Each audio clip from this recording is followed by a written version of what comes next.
Okay, I'm going to be demonstrating the use of the Haisstronica crimper. I'm not sure if I'm saying that right.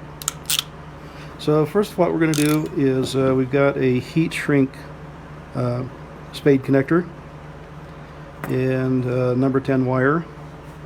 And what I'm going to do first is go ahead and strip a little bit of that wire away, twist it up, put it on the connector,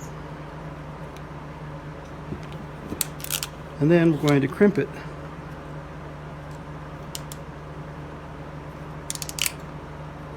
There, nice and tight.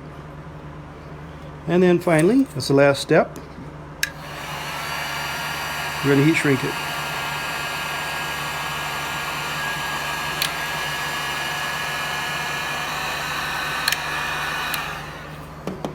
And we're all done. It's that easy.